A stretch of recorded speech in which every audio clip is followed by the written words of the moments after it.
Chapter 30.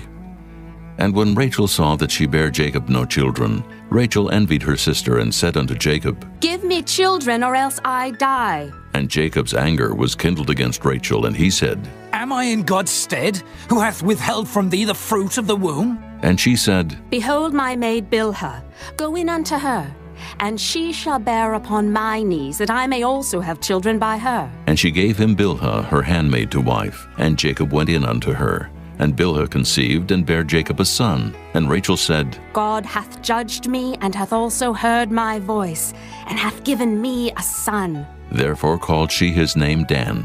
And Bilhah, Rachel's maid, conceived again, and bare Jacob a second son. And Rachel said, With great wrestlings have I wrestled with my sister, and I have prevailed. And she called his name Naphtali.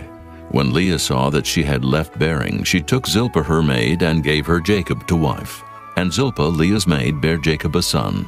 And Leah said, A troop cometh. And she called his name Gad. And Zilpah, Leah's maid, bare Jacob a second son. And Leah said, Happy am I, for the daughters will call me blessed. And she called his name Asher. And Reuben went in the days of wheat harvest, and found mandrakes in the field, and brought them unto his mother Leah. Then Rachel said to Leah, Give me, I pray thee, of thy son's mandrakes. And she said unto her, Is it a small matter that thou hast taken my husband? And wouldest thou take away my son's mandrakes also? And Rachel said, Therefore he shall lie with thee tonight for thy son's mandrakes. And Jacob came out of the field in the evening, and Leah went out to meet him, and said, Thou must come in unto me, for surely I have hired thee with my son's mandrakes. And he lay with her that night. And God hearkened unto Leah, and she conceived, and bare Jacob the fifth son. And Leah said, God hath given me my hire, because I have given my maiden to my husband. And she called his name Issachar. And Leah conceived again, and bare Jacob the sixth son.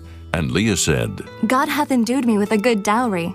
Now will my husband dwell with me, because I have borne him 6 sons. And she called his name Zebulun. And afterward she bare a daughter, and called her name Dinah.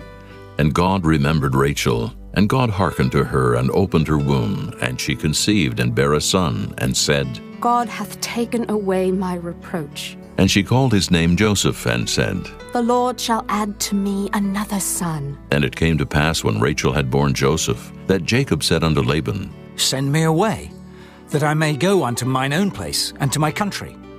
Give me my wives and my children, for whom I have served thee, and let me go. For thou knowest my service which I have done thee. And Laban said unto him, I pray thee, if I have found favor in thine eyes, tarry.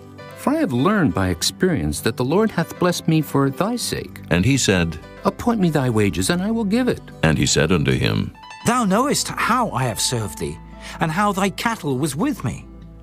For it was little which thou hadst before I came, and it is now increased unto a multitude. And the Lord hath blessed thee since my coming. And now when shall I provide for mine own house also? And he said, What shall I give thee? And Jacob said, Thou shalt not give me anything. If thou wilt do this thing for me, I will again feed and keep thy flock. I will pass through all thy flock today, removing from thence all the speckled and spotted cattle, and all the brown cattle among the sheep, and the spotted and speckled among the goats, and of such shall be my hire. So shall my righteousness answer for me in time to come, when it shall come for my hire before thy face. Every one that is not speckled and spotted among the goats, and brown among the sheep, that shall be counted stolen with me.